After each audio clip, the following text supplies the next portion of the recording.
My name is Olivia Montgomery. I am 30 years old, and my family threw me away like garbage because they preferred a comfortable lie over the truth. My sister told my parents I dropped out of medical school, a malicious lie that made my father cut me out of his inheritance immediately. They did not come to my graduation. They boycotted my wedding.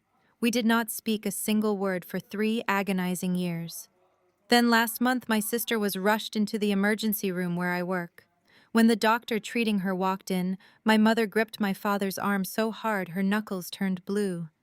Before I continue this story, let me know where you are watching from in the comments below. Hit like and subscribe if you have ever had to build your own empire after toxic family members tried to destroy your future. Working as an attending trauma surgeon at a Level 1 trauma center in Chicago means you see the absolute worst days of people's lives on a regular basis. You learn to compartmentalize. You learn to build a thick wall of ice around your emotions so you can keep your hands steady when a patient is bleeding out on the table in front of you. I had spent the last 3 years perfecting that wall of ice. I needed it not just for my career, but to survive the devastating betrayal of my own flesh and blood. Growing up in a wealthy suburb of Chicago, my parents, Richard and Patricia, cared about 2 things above all else: social status and my younger sister, Savannah. Savannah was the golden child. She was beautiful, charming, and possessed a terrifying ability to manipulate our parents into believing whatever reality she constructed. I was the responsible older sister who spent my weekends studying biology while she spent hers shopping with our mother's black card. The chaos of a Friday night in the emergency room is a symphony of controlled panic. The sharp smell of antiseptic and copper always hangs heavy in the air. The overhead speakers crackle every few minutes with urgent codes. I was standing at the main charting station reviewing post-operative notes when the trauma pager clipped to my scrubs began to vibrate violently. The overhead voice was flat and clinical. Level 1 trauma arriving in Bay 4, high-speed motor vehicle collision, multiple blunt force injuries. I immediately threw my chart down and power walked toward the trauma bay. I snapped on a pair of sterile blue gloves and tied my surgical mask securely over my nose and mouth. The double doors of the ambulance bay flew open with a loud crash. 2 paramedics rushed a gurney down the hallway, their voices barking out vital signs over the frantic beeping of the portable heart monitor. Blood pressure is dropping rapidly. Heart rate is skyrocketing. We have multiple lacerations and suspected internal bleeding. I stepped up to the head of the gurney as they pushed it under the glaring surgical lights of Bay 4. I looked down at the patient, my mind shifting into rapid assessment mode. But the moment my eyes registered the face on the bloody pillow, the breath was knocked completely out of my lungs. Beneath the dirt and the oxygen mask, it was Savannah, my younger sister, the golden child I had not seen or spoken to in 3 years. For exactly 2 seconds, the room spun around me. The wall of ice cracked, but years of grueling medical training kicked in, and I shoved every personal emotion into a dark box in the back of my mind. She was not my sister right now. She was a trauma patient crashing on my table. I began calling out orders to the nurses preparing to intubate her and stabilize her airway. Before I could ask for the laryngoscope, the doors to the trauma bay burst open again. Security guards were shouting, trying to hold back 2 people who were aggressively pushing their way into the sterile environment. It was my parents. Patricia was wearing a pristine cashmere coat, her designer handbag clutched to her chest. Richard was right behind her, his face red with fury. They ignored the flashing emergency lights and the frantic medical staff trying to save their daughter. Patricia pointed a manicured finger at a triage nurse who was trying to block her path. "Get your hands off me right now. Do you have any idea who we are? We are platinum donors to this hospital. We sit on the charity board. I demand that you bring me the chief of surgery immediately. You incompetent fools are going to let my baby girl die. I will have every single one of you fired by tomorrow morning." Richard stepped forward, using his physical size to intimidate a young resident. "We are not leaving this room. Get the best doctor in this building down here right now. We are not letting some random night shift workers touch our daughter." The disruption was dangerous. They were blocking the path to the medical supply cart, and their screaming was making it impossible to hear the heart monitor. I took a deep breath, letting the icy professionalism take complete control of my voice. I stepped away from the head of the bed, positioning myself directly in front of my mother. I reached up and slowly pulled down my surgical mask, letting it hang around my neck. Patricia went completely pale. The color drained from her face so fast she looked like she might faint. She stumbled backward, bumping into Richard. She gripped his arm with both hands, staring at me as if she had just seen a ghost. "You—" Patricia stammered, her voice shaking with a mixture of shock and immediate disgust. "You drop-out failure! What are you doing in a hospital? Are you trying to kill your sister? Get away from her right now!" Richard stepped forward, his fists clenched at his sides. "What is the meaning of this? Why is this girl in a surgical gown?" I did not raise my voice. I did not blink. I methodically snapped my sterile gloves tighter around my wrists and looked my father dead in the eyes. "I am the attending trauma surgeon on call tonight." I said, my words dropping like heavy stones in the quieted room. "You will either stand quietly in the corner of this room without saying another word, or I will have hospital security escort you out of this building in handcuffs. Your golden child's life is currently in the hands of the dropout you disowned. Now back away from my table so I can save her life." The silence that followed was deafening. My parents were completely paralyzed.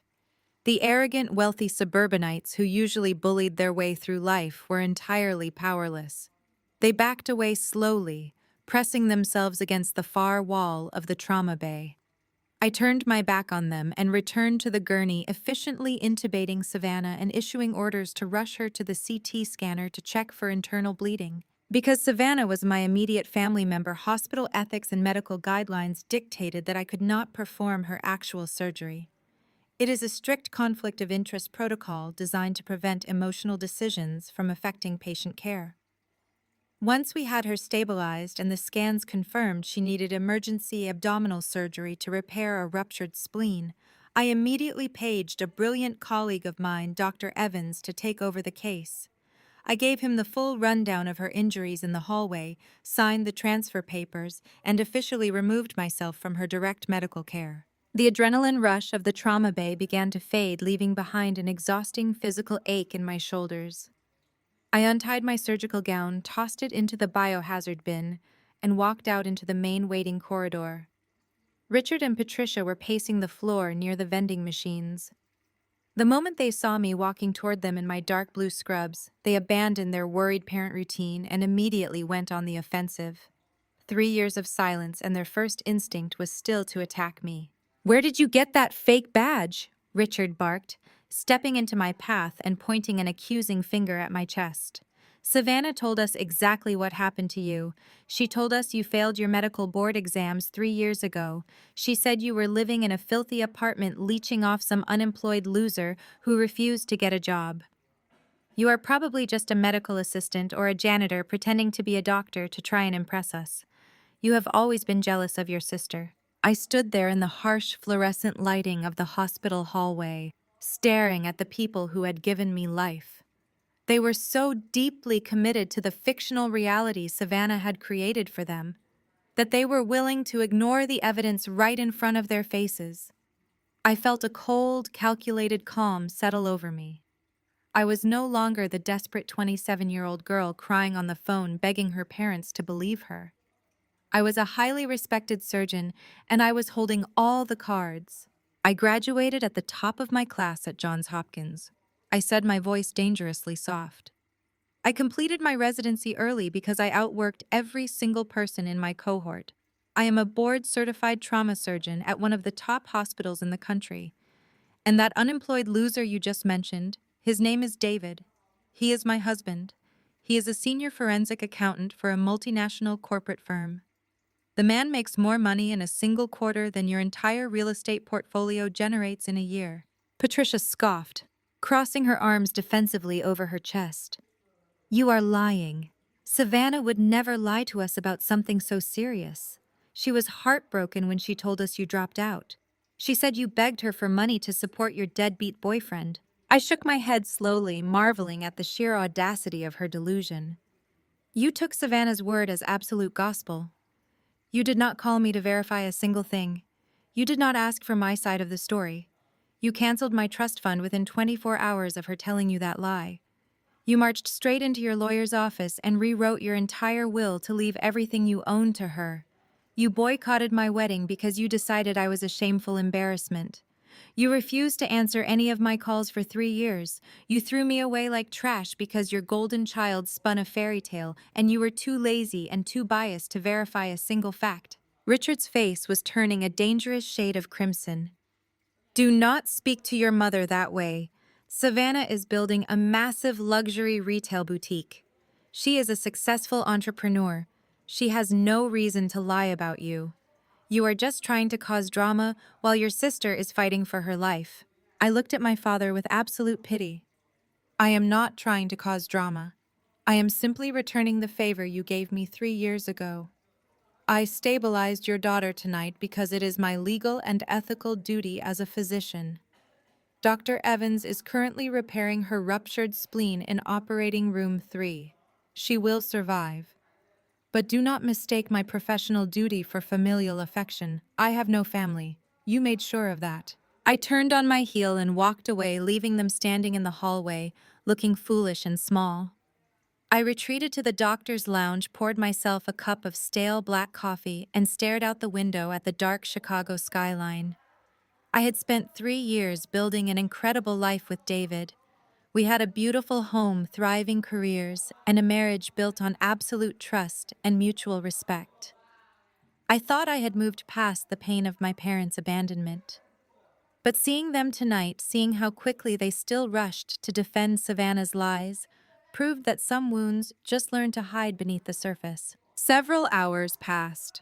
The sun began to rise over the city, casting a pale gray light through the hospital windows. I checked the surgical board on my tablet. Savannah's surgery was successful. She had been moved to a private room in the intensive care unit to recover. My shift was technically over, but I stayed at the hospital. I needed to finish my chart notes, and a morbid curiosity kept me anchored to the building. I wanted to see Savannah's face when she realized her entire house of cards was about to collapse. I walked down the quiet hallway of the intensive care unit. The rhythmic, mechanical sounds of ventilators and heart monitors echoed from the open doorways. I stopped just outside Savannah's room.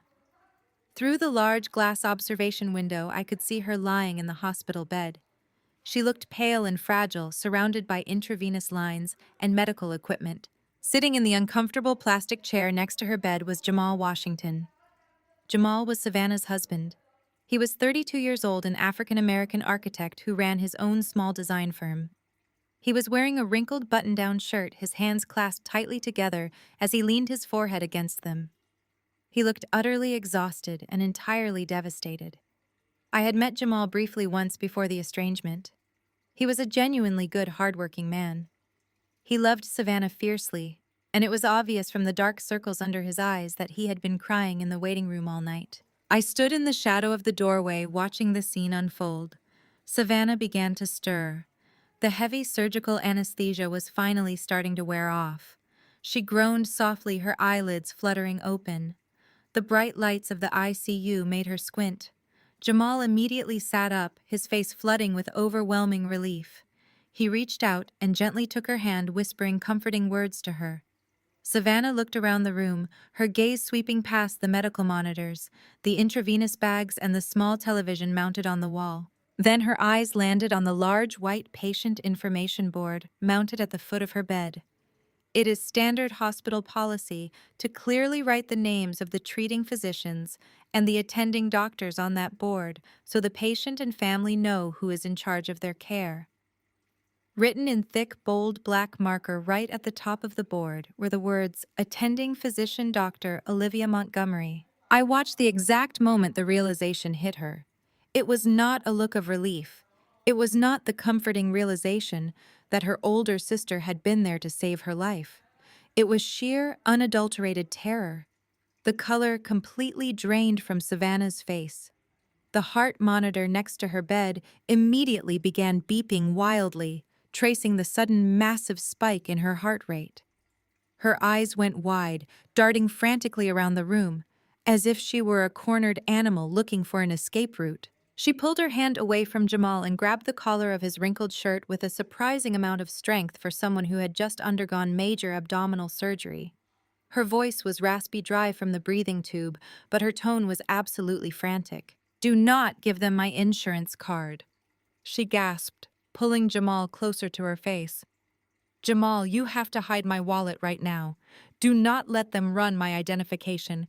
You have to take my cards and hide them. Do not let anyone in this hospital look at my financial information." Jamal looked completely bewildered. He gently tried to pry her fingers off his collar, looking at the wildly beeping heart monitor with deep concern. "Baby, calm down. You are in the hospital. You were in a terrible car accident. Everything is fine. Your parents are here. The insurance will cover everything. Just breathe." "No!" Savannah practically screamed, her voice cracking painfully. "You do not understand. You have to hide my cards. If she is here, if Olivia is here, they are going to find out. You have to hide my insurance card before they run it through the system." Jamal was trying to soothe her. My parents were rushing into the room, drawn by the sound of the rapid heart monitor alarms, and I was standing perfectly still in the hallway. A deep, unsettling realization washed over me. Savannah was not just a liar who wanted my inheritance. She was hiding something massive, something terrifying enough to make her panic about a hospital billing department while she was lying in an intensive care unit bed with a freshly repaired spleen. She was terrified of her financial information being processed. She was terrified of me finding out. And based on the absolute confusion written across Jamal's face, her own husband had absolutely no idea what she was talking about. I stood outside Savannah's room, my mind racing through possibilities. What could possibly make a woman fresh out of emergency surgery prioritize hiding her insurance cards over her own health? Before I could piece it together, the hospital's bureaucratic machinery began to churn, exposing the first cracks in the pristine facade my parents and sister had so carefully constructed. I walked back to the central nurses' station to finish my charting. The area was a hub of activity with staff managing the endless flow of paperwork that accompanies critical care. Nancy, the head billing coordinator for the ICU, approached the desk with a thick file and a frustrated sigh. She was a seasoned veteran of the hospital administration, known for her sharp eye and zero tolerance for nonsense. "Dr. Montgomery," Nancy said, tapping the file on the counter, "we have a problem with your sister's admission paperwork." I looked up from my tablet, my professional demeanor firmly in place. "What kind of problem, Nancy?" "Her primary health insurance," Nancy explained, pulling out a printout of the verification screen. "It has been suspended. The system shows zero coverage. It was flagged for non-payment 6 months ago and officially canceled last week. We cannot process her admission under this policy, and given the extent of her injuries and the ICU stay, the deposit required for uninsured trauma care is substantial." My eyebrows shot up. Suspended for non-payment. My parents had always boasted about their premium platinum tier health coverage, ensuring Savannah had the absolute best policies available. The idea that her insurance was canceled for something as mundane as unpaid premiums was unthinkable in their world of perceived limitless wealth. "Have you spoken to the family?" I asked, keeping my voice carefully neutral. "I am about to," Nancy replied, her tone indicating she was not looking forward to the interaction. "I figured I should let you know first, given the family connection." "Thank you, Nancy," I said, "but please treat them exactly as you would any other uninsured patient. I have no financial involvement in her care." Nancy nodded briskly and marched down the hallway toward the small waiting alcove where Richard and Patricia were currently holding court, demanding updates from passing nurses. I leaned against the counter, sipping my lukewarm coffee, and watched the interaction unfold. "Mr. and Mrs. Montgomery," Nancy began, her voice carrying clearly down the corridor, "I need to discuss your daughter's financial admission forms. There seems to be an issue with the insurance information provided." Patricia immediately bristled, her posture stiffening with characteristic indignation. "Issue? What issue? We provided Savannah's premier coverage card. It is a comprehensive policy. Your system must be making an error." "Our system is quite accurate, ma'am," Nancy replied, maintaining her polite but firm administrative tone. The policy associated with that card was suspended 6 months ago due to outstanding premium payments. It is currently inactive. Therefore, Savannah is classified as a self-pay patient. For an emergency trauma admission, an ICU care hospital policy requires an immediate deposit of $25,000 to cover the initial surgical and stabilization costs. Richard stepped forward, his face flushing with anger. $25,000. That is outrageous. And the insurance is not suspended. Savannah's business is flourishing. She pays her premiums annually. Your incompetent staff clearly typed the number in wrong. I assure you, sir, we ran it 3 times, Nancy said, unbothered by his bluster. We need the deposit processed immediately, or we will have to discuss transferring her to a county facility once she is stable enough to move. The threat of transferring Savannah to a public county hospital, a place Patricia associated with the impoverished and uninsured, was the ultimate insult. Patricia gasped dramatically, clutching her pearls. Transfer her? Absolutely not. We are platinum donors here, Patricia screeched. She aggressively unzipped her designer handbag and produced a sleek, heavy metal credit card, slamming it onto Nancy's clipboard. Take my black card, charge the entire deposit, and I expect a formal apology from the hospital administration for this ridiculous inconvenience. Nancy silently took the card and walked back to the billing terminal at the nurses' station directly across from where I stood. Patricia followed her, standing imperiously at the counter, tapping her manicured nails impatiently. Richard hovered right behind her, glaring at anyone who made eye contact. Nancy swiped the heavy metal card through the terminal.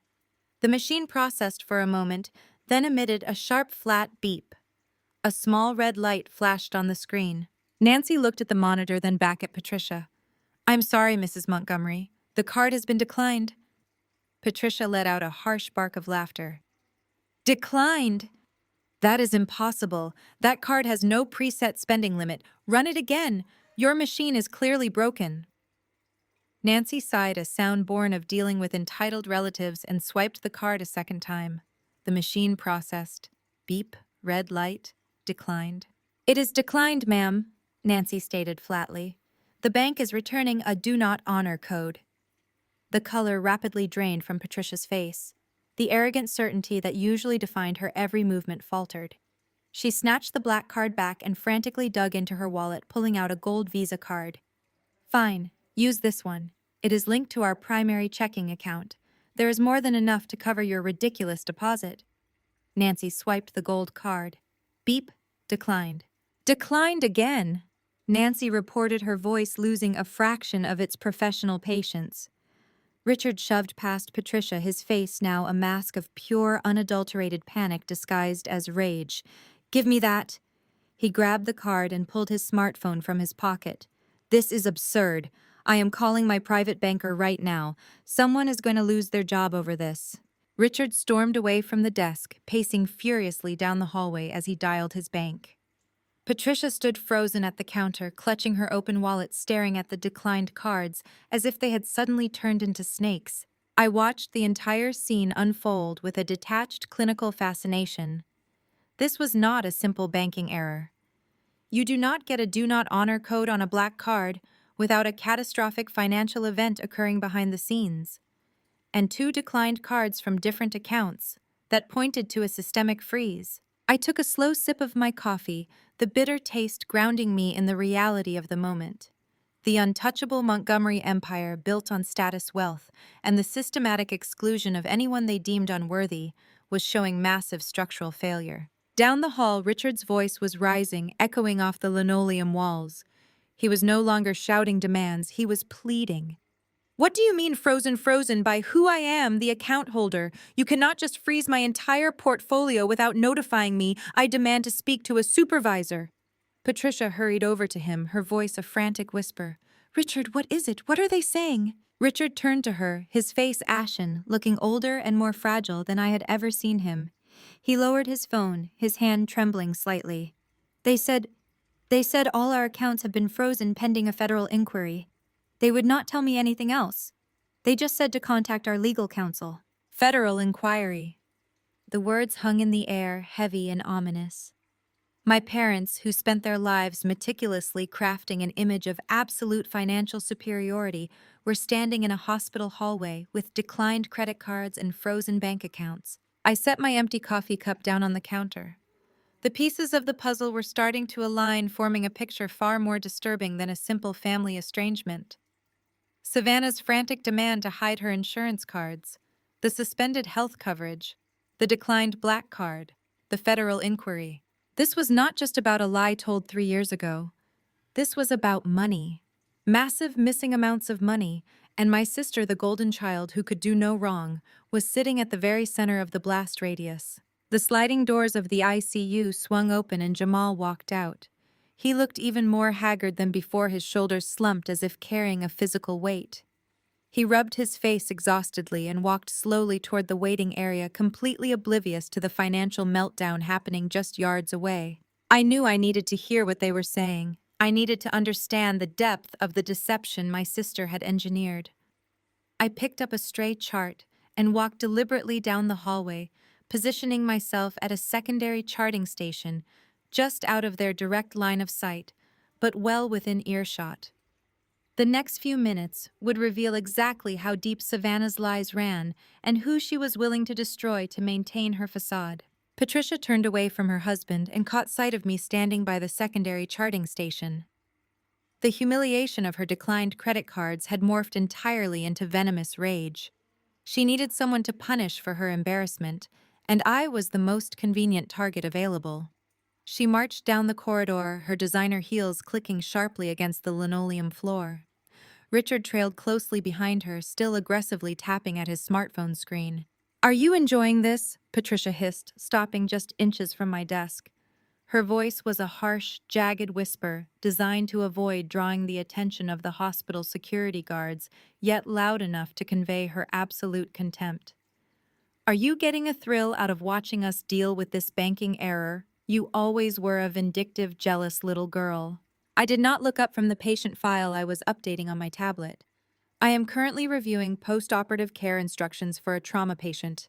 Your financial errors are entirely your own concern, Patricia." My refusal to call her mom struck a nerve. Her face contorted and she slammed her hand down on the counter. "Do not act high and mighty with me," she snapped. "I know exactly why you stayed here tonight. You are waiting around hoping to use this little banking glitch to demand your money back. Well, you can forget it. I gave Savannah your entire $2 million trust fund to launch her luxury retail boutique. We signed the transfer papers the day after you dropped out of medical school. Do not you dare think you are getting a single dime of it back." I finally looked up, meeting her furious gaze with absolute zero emotion. I had known about the trust fund being canceled, but hearing her proudly admit that she had handed $2 million of my grandfather's money to a sister who lied to get it was a new level of betrayal. Before I could respond, a deep, exhausted voice echoed down the hallway. "What boutique?" We all turned. Jamal was standing a few feet away, holding a crumpled paper coffee cup. His posture was rigid, and his dark eyes darted between Patricia, Richard, and me. He looked like a man who had just stepped onto a landmine and was waiting for the detonation. "What luxury boutique are you talking about, Patricia?" Jamal asked, taking a slow step forward. "And what $2 million trust fund?" Patricia adjusted her posture, pasting on a tight, condescending smile. "Jamal, dear, this is family business. It has nothing to do with you." Savannah opened a high-end fashion boutique in the Gold Coast district 2 years ago. We provided the initial capital from an old account. Jamal shook his head. The exhaustion on his face was rapidly being replaced by a terrifying clarity. "That makes absolutely no sense. Savannah does not own a boutique. She works as a freelance brand consultant. And she certainly does not have $2 million in capital." Richard let out an arrogant scoff, pocketing his useless phone. "Do not be ridiculous, Jamal. Savannah's business is thriving. She showed us the financial projections just last month. She is pulling in mid-six figures. Why else would she be driving a new Porsche and wearing custom designer clothing? Because I pay for them." Jamal's voice boomed down the corridor, shattering the quiet atmosphere of the intensive care unit. Several nurses looked up, but I gestured for them to stand down. Jamal dropped his coffee cup into a nearby trash bin and closed the distance between himself and my parents. I pay her car lease. I pay off her platinum credit cards every single month. My architecture firm covers her entire lifestyle because she told me all her consulting income was going directly to you two. Patricia looked at him as if he had grown a second head. Going to us. Why on earth would Savannah give her money to us? We are independently wealthy. Jamal let out a sharp, humorless laugh that sounded dangerously close to a sob. He ran a trembling hand over his face. Because she told me you were completely broke. She came to me 2 years ago crying hysterically. She said Richard made some terrible real estate investments that went belly up and the bank was threatening to foreclose on your estate. She said you were too proud to ask for help, but that you were on the verge of declaring total bankruptcy. Richard took a step forward, his chest puffed out in sheer indignation. Bankrupt, how dare you? My real estate portfolio is rock solid. Our estate in the suburbs was paid off in full over a decade ago. We do not owe the bank a single cent for that property. That is a lie! Jamal yelled, his composure completely disintegrating. He reached into his back pocket and pulled out his phone, his hands shaking violently as he unlocked the screen. It has to be a lie. I have been paying your mortgage for 24 months. Savannah set up the recurring wire transfers directly from my business accounts. $5,000 a month. $120,000 over 2 years. I have been working 80-hour weeks, taking on terrible commercial design contracts, just to keep your house from being seized by the bank. Patricia actually stumbled backward, her hand flying to her chest. $120,000, Jamal. We have never received a single wire transfer from you or Savannah. Never. Then where is the money going? Jamal demanded, his voice cracking with desperation. I see the debits leaving my firm's operating account every first of the month. It says Montgomery Estate Trust right on the bank statements. There is no Montgomery Estate Trust. Richard fired back, his own panic rising to match Jamal's. I dissolved that specific trust structure 3 years ago when we transferred Olivia's money directly to Savannah. The hallway went dead silent. The only sound was the distant rhythmic beeping of the heart monitors from the patient rooms. I watched Jamal's eyes widen as the catastrophic reality crashed down upon him. The woman he loved, the woman he had just spent the entire night crying over, had engineered an elaborate, devastating financial illusion. Jamal frantically opened his mobile banking application.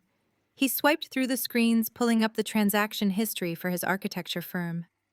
His breathing grew shallow and rapid as his thumb scrolled through lines of financial data. He clicked on the recurring $5,000 transfer and opened the routing details. The routing number, Jamal whispered, staring at his phone screen as if it were a death sentence. It does not go to a mortgage lender. It goes to an offshore holding account.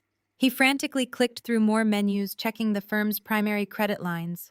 His face turned an ashen gray, all the life draining out of his features. The business credit lines. They are maxed out, all 3 of them. There is a $200,000 balance on the corporate card. Savannah handles the bookkeeping for my firm. She told me we had a massive surplus this quarter. Jamal looked up, his eyes meeting mine. The devastation in his gaze was absolute. He was a brilliant architect, a man who built sturdy, reliable foundations for a living. Yet he had failed to realize that his own marriage was built on a sinkhole of lies. Savannah had not just lied about her career.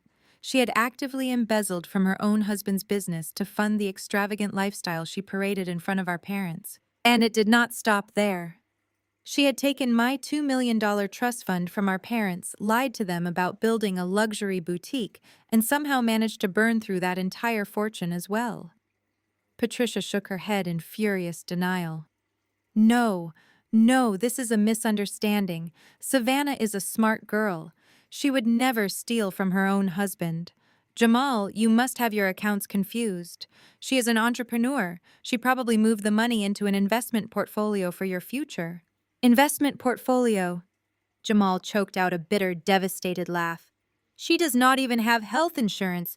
You just tried to pay her hospital deposit and all your cards were declined. Do you not see what is happening here? Jamal turned toward the glass window of the ICU, staring at his wife lying unconscious in the hospital bed. His chest heaved with heavy, ragged breaths. Savannah had bled him dry. She had drained his company, taken my inheritance, and apparently triggered a federal freeze on our parents' assets. "I need to call my accountant," Jamal said, his voice entirely devoid of emotion. The shock had completely overwhelmed his system, leaving behind a cold, robotic detachment. "I need to call the bank. I need to audit my own firm." He turned around and walked down the hallway, ignoring Patricia's frantic calls for him to come back. He did not look at Savannah again. I remained perfectly still, behind the charting desk, watching my parents absorb the collateral damage of their golden child's deception. They had handed her $2 million, no questions asked, simply because she told them a lie about me. They had fueled her narcissism and bankrolled her entitlement. Now the bill was finally coming due. As I watched my parents stand paralyzed in the hallway, the main elevator doors slid open with a soft chime. A familiar grounding presence stepped onto the intensive care floor. It was David. My husband moved with the effortless confidence of a man who spent his days dismantling corporate lies and unraveling complex financial webs. He was wearing his tailored charcoal suit, his tie loosened after a long day at his firm, and he carried a brown paper takeout bag from my favorite Thai restaurant. Seeing him brought an immediate sense of calm to the chaotic storm my biological family had just dragged into my hospital workplace. David walked toward the nurse's station, his sharp eyes scanning the environment. He possessed an uncanny ability to read a room in seconds. He noticed the rigid, terrified posture of the two people standing 20 feet down the corridor. He had not seen Richard and Patricia since they violently refused to attend our wedding, but he recognized them instantly. He did not wave or offer a polite greeting. He simply stepped behind the desk, placed the warm food container next to my keyboard, and pressed a firm, reassuring kiss to my temple. "I brought pad thai," David said quietly, his voice a low, steady anchor. "But judging by the absolute panic radiating off your parents over there, I am guessing you have not had time for a dinner break." "You have no idea," I replied, keeping my voice just as level. "We have a major situation unfolding tonight. Savannah is here. She was in a severe car crash earlier this evening." David frowned, his professional curiosity instantly engaged. He turned his head and glanced at the large digital patient tracking board mounted on the wall behind me. The glowing blue letters listed the current intensive care admissions. His eyes scanned down the rows until they stopped abruptly on Bay 4. The name displayed was Savannah Montgomery. She had kept her maiden name for professional reasons, or so she had always claimed to her husband Jamal. David froze. He stared at the digital board for a long, silent moment. The casual warmth in his demeanor vanished, replaced instantly by the laser-focused intensity of a senior forensic accountant. He reached into his leather briefcase and pulled out his secured work iPad. "Liv, is that your sister?" David asked, his fingers flying across the glass screen as he unlocked encrypted corporate files. "Is Savannah Montgomery the exact legal name on her identification?" "Yes," I confirmed, noting the sudden urgency in his tone. "Why, what is wrong?" David did not answer immediately. He opened a highly classified document, his eyes darting back and forth as he cross-referenced the information on his screen with the name on the hospital board. A harsh, humorless exhale escaped his lips. He turned the iPad toward me, shielding the screen from anyone else's view. "My corporate fraud division received an emergency federal subpoena at 8 o'clock this morning," David explained, his voice dropping to a serious whisper. "The Federal Bureau of Investigation, along with the Internal Revenue Service, requested our assistance in tracking a massive multi-state credit card fraud and identity theft syndicate. The operation involves offshore routing shell companies and millions of dollars in stolen funds." I looked down at the illuminated screen. It was a restricted federal warrant. Right at the very top of the primary suspect list, highlighted in bright yellow ink, was the name Savannah Montgomery. "She is the primary target," David stated factually. "According to the preliminary briefing we received, this Savannah Montgomery has been acting as a central node for laundering stolen credit limits and executing synthetic identity fraud. The feds have been building this case for 18 months. They are preparing to unseal the indictments." I stared at the federal seal on the document, processing the magnitude of what my husband was telling me. Synthetic identity theft was an incredibly destructive financial crime. It involved combining real social security numbers with fake names to build entirely new fraudulent credit profiles. The criminals would nurture these fake profiles for years, building up massive credit limits across multiple banks, and then cash them all out at once in a coordinated scheme known as a bust-out. The pieces locked into place with terrifying precision. Savannah had not just embezzled from Jamal and conned our parents out of my trust fund. She was running a highly sophisticated illegal financial operation. That explained the offshore holding accounts Jamal had discovered on his phone just minutes ago. That explained why Richard's black card had triggered a do not honor code and why his private banker informed him of a federal inquiry. The authorities were actively seizing assets connected to Savannah's laundering network, and because my parents had foolishly intertwined their finances with her fake luxury boutique, they were caught right in the middle of the federal sweep. "She is looking at federal prison, Liv," David concluded, locking his iPad screen and sliding it back into his briefcase. "Multiple counts of wire fraud, bank fraud, and aggravated identity theft. This is not a slap on the wrist. They are going to put her away for a very long time. The damages are well into the 8-figure range." I looked down the hallway at Richard and Patricia. They were whispering frantically to each other, completely unaware that their golden child was about to drag them into a catastrophic federal prosecution. They had sacrificed their relationship with me to protect a criminal. They had traded their own hardworking daughter for a sociopath who viewed them as nothing more than a convenient automated teller machine. David followed my gaze. "They do not know yet, do they?" "No," I replied, the icy calm returning to my veins. "They think she is just a successful entrepreneur going through a rough patch. They think this entire hospital visit is just a tragic car accident and a simple billing error. They have absolutely no clue that their entire empire is currently being dismantled by federal agents." David adjusted his tie, his expression hardening into pure, unyielding resolve. "Well, they are about to find out exactly who they gave your trust fund to. The fallout from this is going to be biblical." "Let it fall," I said softly, picking up my tablet to review my next patient file. "They made their bed when they slammed the door in my face 3 years ago. Now they get to lie in it while the federal government burns it to the ground." My shift officially ended 2 hours later. The harsh fluorescent lights of the hospital corridors finally gave way to the bleak gray dawn of the Chicago morning. The adrenaline that had carried me through the night was beginning to recede, leaving behind a dull physical ache in my joints.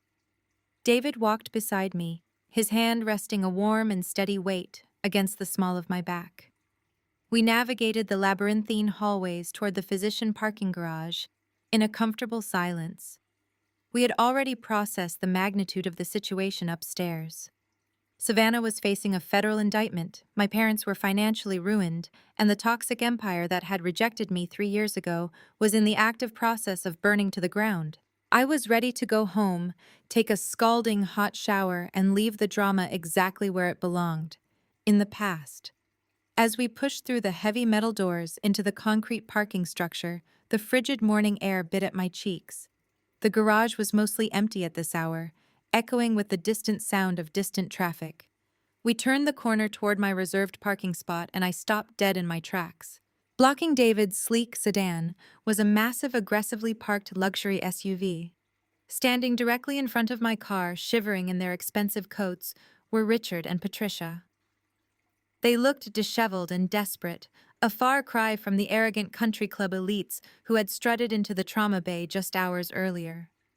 They had clearly been waiting in the freezing cold, tracking my shift schedule, determined to ambush me before I could leave the premises.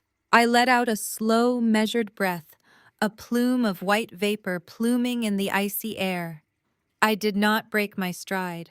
I continued walking directly toward them, David matching my pace perfectly. "We need to have a serious conversation, Olivia," Richard barked, stepping forward to block my path to the driver's side door. His voice was loud, echoing harshly against the concrete pillars. He was attempting to project authority, but the slight tremor in his hands gave away his absolute panic. "Right now. We are not leaving this garage until we get this sorted out." I stopped just out of his personal space, my hands casually tucked into the pockets of my long wool coat.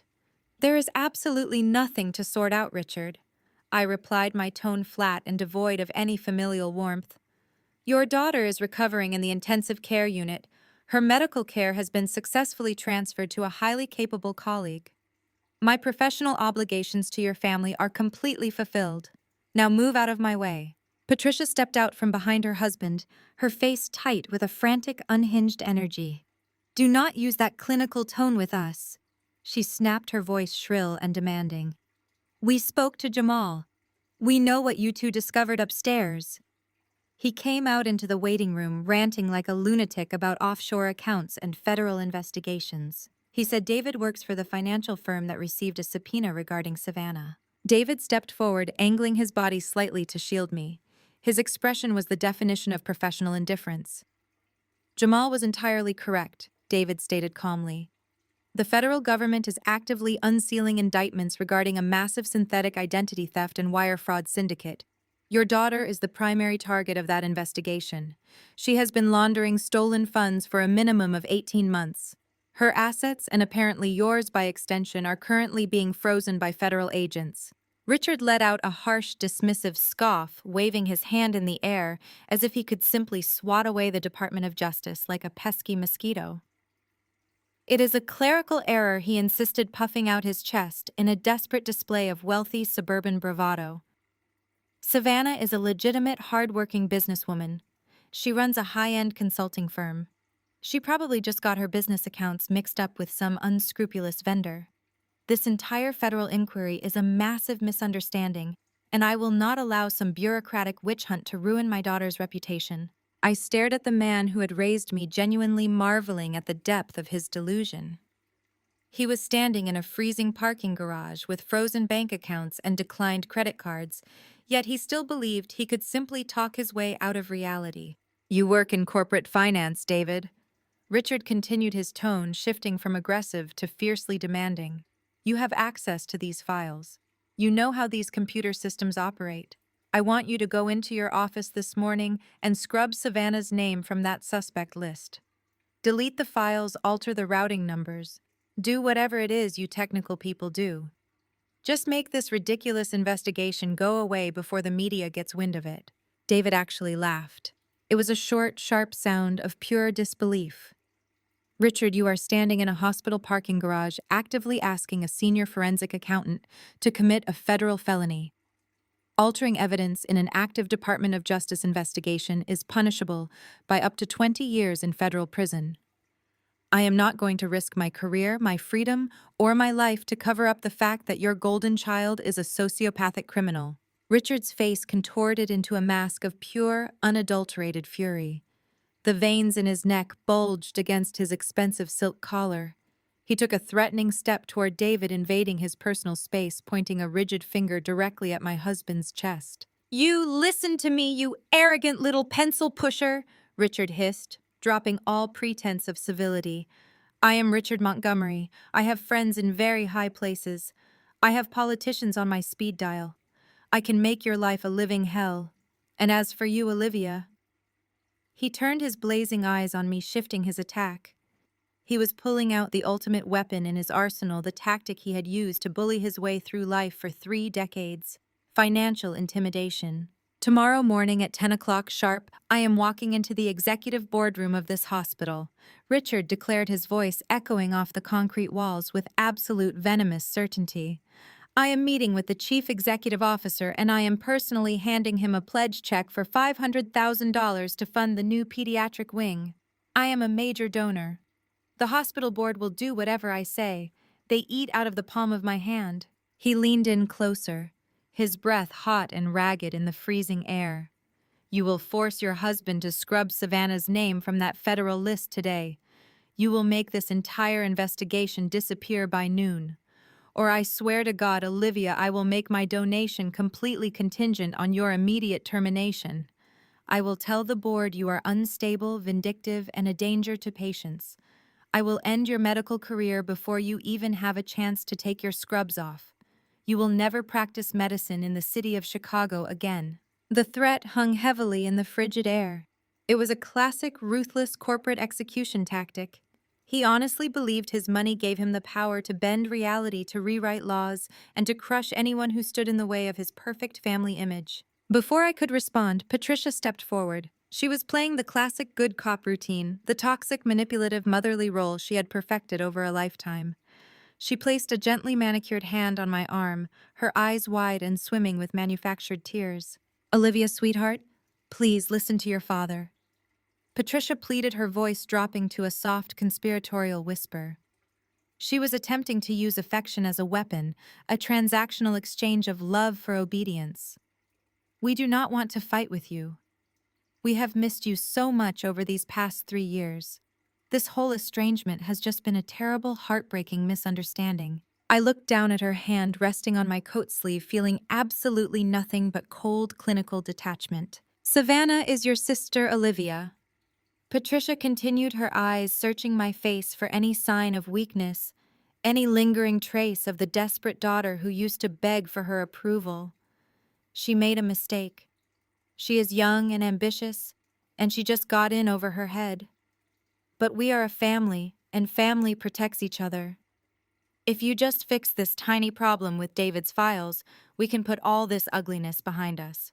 She paused, delivering the ultimate carrot, the prize she assumed I had been desperately craving for 36 months. "If you save her today, we will welcome you back home with open arms," Patricia promised, her voice thick with toxic sweetness. "We will contact our lawyers this afternoon and officially put you back in the will. We will restore your trust fund. You can have everything back, Olivia. We can be a perfect family again. All you have to do is fix this." I stood perfectly still in the echoing parking garage. I looked at my father, who was actively threatening to destroy my entire livelihood to protect a felon. I looked at my mother, who was attempting to buy my complicity with the promise of an inheritance she no longer even possessed. They were not treating me like a daughter. They were treating me like an obstacle to be managed, a problem to be solved with a combination of bullying and bribes. A deep, profound sense of peace washed over me. Any lingering guilt I might have harbored, any tiny suppressed hope that they might actually love me for who I was, evaporated completely into the freezing Chicago air. They were thoroughly, irredeemably toxic. I slowly reached up and brushed Patricia's hand off my arm, as if she were a piece of lint.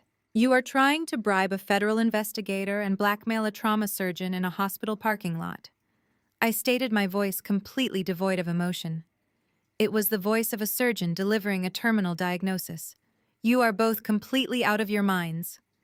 Patricia gasped, stepping back as if I had physically struck her. Richard's face turned an even deeper shade of red, his hands balling into fists.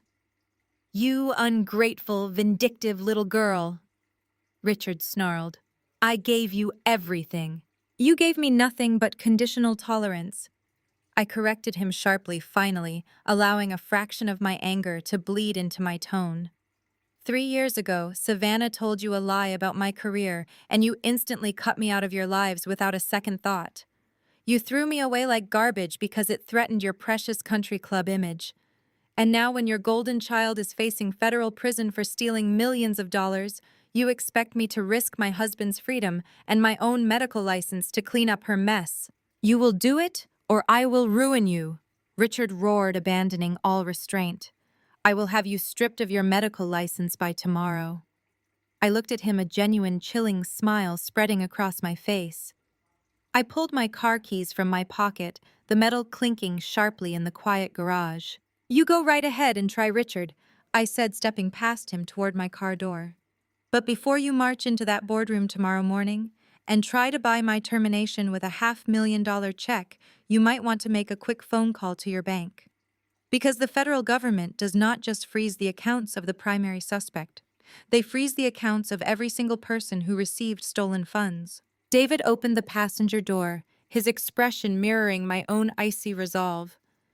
"Enjoy your morning, Richard," David added dryly, "and I highly recommend you start looking for a very good criminal defense attorney. You are going to need one." I slid into the driver's seat and started the engine. The roar of the motor drowned out whatever insults Patricia was screaming at us. I put the car in gear and drove out of the parking structure, leaving my parents standing in the freezing cold, desperately clinging to an empire of lies that was already crumbling beneath their feet. As my foot hovered over the accelerator, my phone buzzed sharply against my ribs. A notification flashed across the lock screen. It was a secure message from Brian, the lead paramedic who had transported Savannah earlier that night. I shifted the sedan back into park. The engine idled softly in the freezing garage. David looked at me with a questioning glance, but I simply unbuckled my seatbelt and pushed my door open. I stepped back out into the bitter Chicago morning and leaned casually against the frame of my car. I refused to flinch. Richard and Patricia, who had been storming back toward the elevators, paused. Patricia immediately mistook my hesitation for surrender. She adjusted her designer coat and marched back toward me, a triumphant smirk replacing her previous panic. "I knew you would come to your senses," Patricia declared, her voice echoing with smug satisfaction. "You always were dramatic, Olivia, but you are not foolish enough to throw away your career over a petty grudge. Now call David's office and get this mess sorted out before your sister wakes up again." I did not answer her. I opened the message from Brian. "Working in a Level 1 trauma center means you build strong relationships with first responders. They see the reality of the streets long before the patients ever hit the surgical bay." The message contained a highly compressed video file and a brief text. It read, "Thought you should know the real story before the police officially interview your family. Police dashcam footage from the crash site. You really think this was just a tragic accident, do you not?" I asked, keeping my voice dangerously level.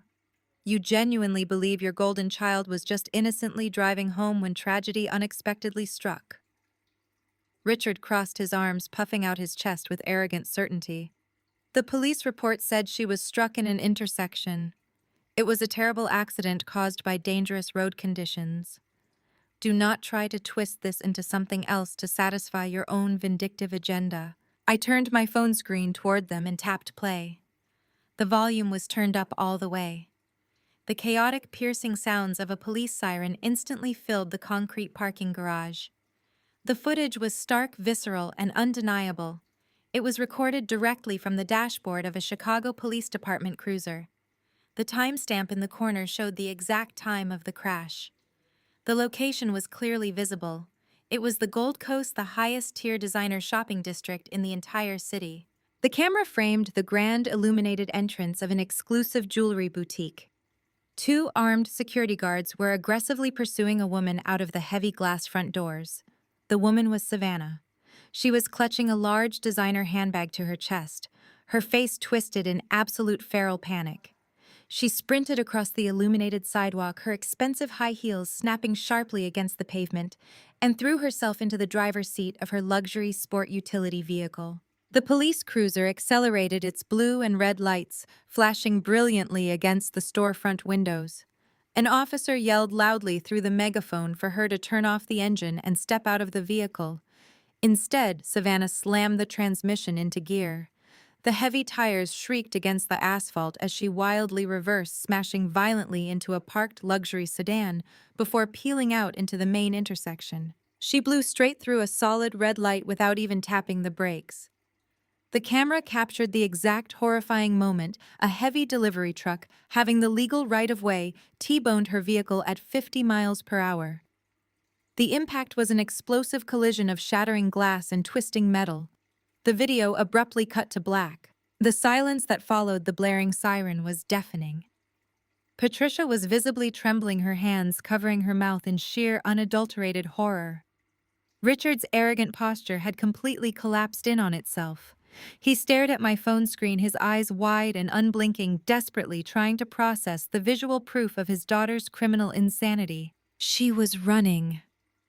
Richard whispered, the deep layers of denial finally beginning to fracture in his rough voice. "Why was she running from the police?" David stepped out of the passenger side of my car, adjusting his tailored suit jacket. He walked around the hood to stand securely beside me, his brilliant forensic accountant mind piecing the data together seamlessly for them. She was fleeing because she was caught committing a federal felony in real time. David explained, his voice entirely devoid of any sympathy or warmth. That specific boutique requires extensive background checks and pre-authorizations for high-ticket purchases. Savannah did not just walk in there to browse the display cases. She went in there to execute a massive fraudulent transaction. I looked directly into my mother's terrified, widening eyes. The paramedic sent me the police dispatch notes along with the video file. Savannah was actively attempting to purchase $40,000 worth of diamond jewelry. When the boutique's finance manager ran the credit application, the banking system immediately flagged the transaction for severe fraud. Savannah realized she was caught and tried to use a fake identification card to bypass the security check and leave the store. I took a slow, deliberate step forward, ensuring every single word landed with devastating surgical precision. The identification card she handed the cashier had her photograph printed on it. But the name printed on the plastic was Dr. Olivia Montgomery. She used my medical license number and my social security number to apply for the fraudulent credit line. Your golden child crashed her car and nearly died because she was fleeing from the police after trying to steal my identity. Patricia's legs seemed to completely give out beneath her. She leaned heavily against a concrete pillar, her pristine cashmere coat scraping harshly against the dirty gray wall. "No," she gasped, shaking her head side to side in a frantic robotic motion. "That cannot be true. Savannah loves you. She would never steal your identity. This is a mistake. The police clearly have the wrong person. The system must be broken." "It is not a mistake," Patricia David stated coldly, stepping forward to completely destroy her delusion. "This is exactly how synthetic identity theft operates." Savannah burned through Jamal's business accounts. She burned through the $2 million trust fund you so foolishly handed her without a second thought. When she ran out of rich people to bleed dry, she turned to the one person in this family who actually built a flawless high-tier credit profile from the ground up, Olivia. She has been stealing her sister's financial identity to fund the exact extravagant lifestyle you two constantly praised her for maintaining. Richard stumbled backward, as if David had physically struck him across the jaw. He reached up and aggressively rubbed his face, his breathing becoming shallow and ragged. The man who had just threatened to buy my termination with a $500,000 check was now confronting the terrifying reality that his family name was about to become synonymous with a highly publicized federal criminal case. The jewelry store, Richard stammered, his mind struggling to catch up to the sheer velocity of the disaster. "If she used your name, then the police will think you were involved. You have to explain this to the authorities, Olivia. You have to tell them Savannah was just confused. You have to fix this before the media gets hold of the police report." I let out a sharp, incredulous laugh. The sheer audacity of his request was staggering. "Are you honestly asking me to cover for her? Are you actively asking me to tell the Chicago Police Department that my sister committing aggravated identity theft and felony flight was just a silly misunderstanding between siblings?" I shook my head, my expression hardening into absolute granite. "I am not covering for anyone. The exact moment I get home, David and I are filing a comprehensive police report for severe identity theft. I am locking down my entire credit profile, and I am handing all of this digital evidence directly to the federal agents handling her impending indictment." Patricia pushed herself off the concrete pillar and lunged toward me, grabbing my forearms with a desperate clawing grip. Her manicured nails dug painfully through the fabric of my winter coat. "You cannot do this to us, Olivia. If you file a police report, they will put her in a federal prison. She will not survive in a horrible place like that. She is delicate. She needs psychiatric help, not a prison sentence. Please, as your mother, I am begging you to show some basic compassion for your own blood." I looked down at her shaking hands, then back up to her tear-streaked, ruined face. Compassion. I repeated the word, tasting like bitter ash in my mouth. "Where was your compassion 3 years ago, when you called me a failure and slammed the front door in my face? Where was your compassion when you cut me out of the family will without even asking for my side of the story? You made your choice, Patricia. You actively chose the daughter who lied to you, stole from you, and bankrupted your entire future. Now you get to watch her face the absolute consequences of her actions. Do you realize the scope of what she has done? David interjected, driving the final nail into the coffin of their denial. When the federal agents raid your suburban house today, and they will absolutely raid it, Richard, because your assets are deeply tied to her fraudulent shell companies, they are going to seize everything. Your luxury cars, your investment accounts, your property. Savannah did not just commit a single crime. She infected your entire financial existence with heavily laundered stolen money. The Department of Justice does not care about your precious country club status. They care about recovering stolen federal assets. Richard looked at his luxury sport utility vehicle parked nearby, a vehicle he now realized might be repossessed and impounded by the federal government before the sun went down. The illusion of his immense power was completely shattered. He was no longer the intimidating wealthy patriarch. He was an unwitting accomplice in a massive federal fraud syndicate. I pulled my arms free from Patricia's desperate grasp with a swift, decisive motion. I told you to make sure you dress nice for the hospital board meeting tomorrow morning at 10, I said, my voice dropping to a harsh, unforgiving whisper. I sincerely hope you keep that appointment, Dad, because I am going to be there. And I am going to make absolutely sure the entire executive board knows exactly why your massive donation check is going to bounce. I turned my back on them for the final time, walking around the hood of my car and pulling open the driver's side door. David got into the passenger seat beside me without casting a single backward glance at the ruins of my former family.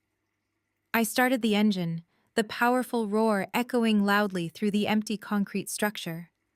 Patricia was sobbing openly now, leaning heavily against Richard, who was staring blankly at the cold gray floor of the parking garage. I put the car in gear and drove out into the freezing Chicago morning, leaving the toxic wreckage firmly in my rearview mirror. The heated seats of the sedan began to thaw the physical chill from my bones, but the silence inside the cabin lasted exactly 3 blocks. My car's infotainment screen suddenly flared to life, flashing an incoming call. The caller ID displayed Richard's name. David reached toward the dashboard to decline it, but I shook my head and tapped the accept button on my steering wheel. The Bluetooth audio engaged, filling the car with my father's booming, furious voice. He did not even pause for a greeting. "You actually thought I would fall for that fabricated piece of garbage," Richard yelled, the audio slightly distorted by the sheer volume of his rage. A dashcam video. "Are you kidding me, Olivia? Anyone with a laptop can create a deepfake nowadays. You probably hired some cheap videographer to edit Savannah's face onto that criminal's body. You are so violently jealous of her success that you are actively trying to frame her for a federal crime." David let out a heavy sigh, pinching the bridge of his nose. The level of cognitive dissonance required to look at a police dashcam video and conclude it was a Hollywood-style visual effects conspiracy was genuinely staggering. Richard was completely untethered from reality, desperate to protect the false image he had worshipped his entire life. "I am not playing these childish games with you anymore," Richard continued, completely oblivious to his own descending spiral of madness. "You listen to me, and you listen to me very carefully. Your pathetic attempt to frame your sister has backfired. You have just proved to me exactly how unstable and dangerous you really are. Tomorrow at 10 in the morning, I am walking into the executive boardroom of your hospital.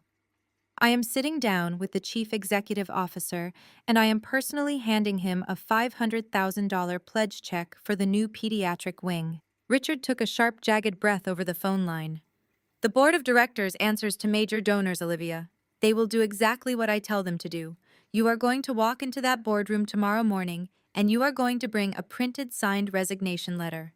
You will step down from your surgical position, immediately citing severe mental health issues. If you do not resign, I will make sure the board terminates you with cause, stripping you of your medical license permanently. You will be a disgraced, unemployed failure by lunchtime." I kept my eyes focused firmly on the icy Chicago road ahead. I did not raise my voice. I did not let a single ounce of fear or hesitation bleed into my tone. I simply smiled. It was a chilling, authentic smile that radiated pure, unadulterated certainty. "Perfect," I replied, my voice smooth as glass over the Bluetooth speaker. "I will be right there in the boardroom. See you at 10 in the morning, Dad. Make sure you dress nice." I tapped the steering wheel and abruptly ended the call, cutting off whatever arrogant response he was preparing to deliver. David pulled his iPad back out of his briefcase, the screen illuminating his focused expression in the dim morning light. "He is walking right into a financial guillotine," David stated, rapidly swiping through his encrypted banking files. "That $500,000 check he is planning to hand the hospital's CEO. It is drawn from his primary wealth management account. The exact same account my fraud division just flagged for federal seizure an hour ago.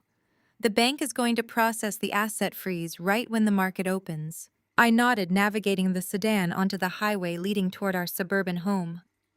Richard operates entirely on intimidation and the illusion of limitless wealth. He genuinely believes handing over a massive piece of paper will blind the hospital administration to whatever lies he spins about me. He thinks money buys reality. "Except he has no money left," David corrected sharply. "Savannah liquidated their retirement funds to pay off her offshore debts before she started stealing your identity. The federal authorities are locking down whatever pennies remain. When Richard hands that check to your CEO tomorrow, it is not just going to bounce. It is going to trigger an immediate fraud alert within the hospital's financial compliance department. Our administrators use real-time verification for six-figure donations to prevent laundering." I gripped the steering wheel, running through the strategic plan in my head. I had spent 3 years maintaining a flawless professional reputation at that hospital. The chief executive officer, Dr. Eris Thorne, respected me immensely. He was a strict, no-nonsense administrator who prioritized hospital liability and legal compliance above all else. If Richard marched in there throwing wild accusations and demanding my termination based on personal family drama, Thorne would immediately recognize it as a massive human resources liability. But I was not going to let Richard even get that far. I was going to beat him at his own game on my own territory. "We need to assemble the receipts, David," I said, merging onto our exit ramp. "I want printed physical copies of absolutely everything. I want the federal subpoena listing Savannah as the primary target for identity theft. I want the police dispatch logs from the jewelry store crash. I want the financial traces showing the money Savannah funneled out of Jamal's architecture firm. I want a concrete, indisputable paper trail that proves my parents are actively harboring a fugitive felon and are currently under federal investigation for money laundering by proxy." David's fingers flew across his digital keyboard. "I am already compiling the dossiers. We will print 3 identical copies at my office later today. One for the hospital CEO, one for the chief of surgery, and one to drop directly onto the boardroom table right in front of Richard and Patricia. They want to put on a show for the executives, so we are going to give them a blockbuster premiere." We pulled into the driveway of our home, a quiet, peaceful sanctuary that we had built entirely on our own merits. The modern brick house stood as a testament to years of grueling medical shifts and grueling financial audits. As I turned off the engine, I looked over at my husband. There was no fear in my chest. The little girl who had cried for her parents' approval was completely gone. In her place was a highly trained surgeon holding a scalpel ready to excise a toxic tumor once and for all. "They wanted a public execution," I said softly, grabbing my medical bag from the back seat. "They are going to get exactly what they asked for." The executive boardroom of Chicago General was a masterclass in psychological intimidation. Located on the top floor of the administrative tower, it featured floor-to-ceiling windows that offered a commanding, unobstructed view of the city skyline. The centerpiece of the room was a massive polished mahogany table surrounded by high-backed leather chairs. It was a room designed for people who made decisions worth tens of millions of dollars. It was exactly the kind of environment where my father felt entirely at home. At 9:45 in the morning, Dr. Eris Thorne, the hospital chief executive officer, sat at the head of the table. Flanking him were Dr. Gallagher, the chief of surgery, and Cynthia Wright, the chairwoman of the Hospital Charity Foundation. They were reviewing their morning briefing packets when the heavy oak doors swung open. Richard and Patricia walked in, executing a performance worthy of a Broadway stage. My mother was dressed in a tailored, muted charcoal suit, her hair perfectly coiffed, holding a crumpled tissue in her hand to signal her immense maternal distress. My father wore his best bespoke navy suit, projecting the aura of a powerful patriarch carrying a heavy, tragic burden. They moved with the synchronized precision of a couple who had spent decades manipulating country club politics. Dr. Thorne stood up, buttoning his jacket. He was a pragmatic, fiercely intelligent administrator who prioritized the hospital reputation and legal compliance above absolutely everything else. He extended a hand across the table. Richard shook it firmly, placing his other hand over the top in a classic display of forced intimacy. "Thank you for making time to see us this morning." Aris Richard began. His voice lowered to a tone of solemn gravity. "I only wish our meeting was under better circumstances. As you know, our youngest daughter was brought into your trauma center last night after a devastating car accident." Dr. Thorne nodded, his expression professionally sympathetic. "Yes, I was briefed on the admission. I understand she is stable and recovering in the intensive care unit. You have our deepest sympathies, Richard. Our surgical team is top tier." "That is actually why we are here," Patricia interrupted, stepping forward to press her hand against her chest. She let out a shaky, perfectly calibrated sigh. "We are terrified, Dr. Thorne. Not just for our youngest daughter, but for your patients. We are here about Olivia." Dr. Gallagher, the chief of surgery, raised an eyebrow. "Dr. Montgomery is one of our finest attending surgeons. Did something happen during the trauma intake?" Richard pulled out a chair for Patricia, letting her sit down as if she were too emotionally exhausted to stand. He then placed both of his hands flat on the mahogany table, leaning forward to command the physical space in the room. "What happened last night was a severe ethical violation," Richard stated, his voice ringing with absolute manufactured conviction. "Aris, I am coming to you not just as a major donor to this institution, but as a deeply concerned father. Olivia is suffering from a catastrophic psychological breakdown. She has harbored a deep-seated violent jealousy toward her younger sister for years. When Savannah was brought into the emergency room last night fighting for her life, Olivia used her medical authority to block our access to her. She cornered us in the hallway and verbally assaulted us, making terrifying delusional threats against our family." Patricia dabbed at her dry eyes with her tissue. "She was completely unhinged, Cynthia," Patricia added, looking directly at the charity chairwoman. "She stood in the parking garage this morning and explicitly threatened to harm Savannah. She claimed she was going to use her access to hospital records to ruin our lives. She is severely mentally unwell. We had to cut ties with her 3 years ago because she refused to seek psychiatric help. Seeing her wearing a surgical badge in your hospital absolutely terrified us." Dr. Thorne exchanged a very brief, cautious glance with Dr. Gallagher.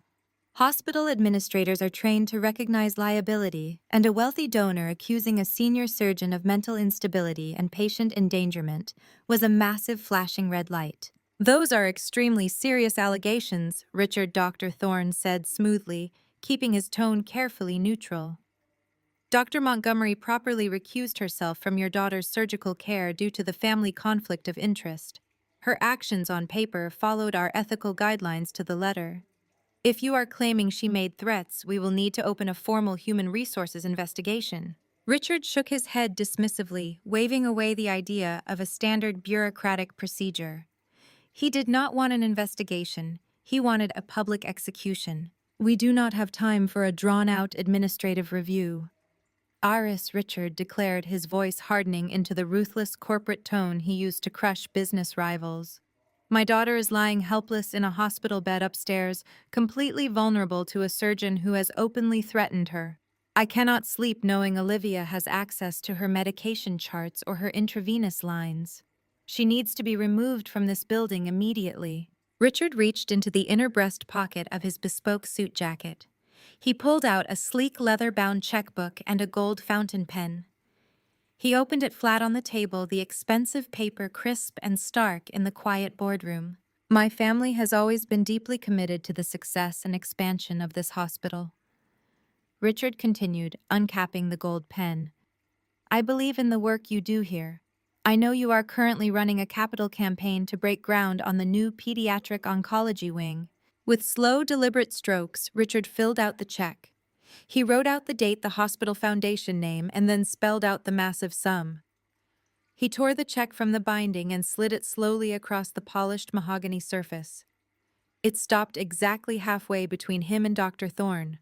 $500,000. "This is my pledge, Aris," Richard said, locking eyes with the chief executive officer. "I want this hospital to thrive. But I have a fundamental duty to protect my family, and you have a fundamental duty to protect your patients from an unstable, vindictive employee. I am handing you this $500,000 donation today, right now, with one strict, non-negotiable condition."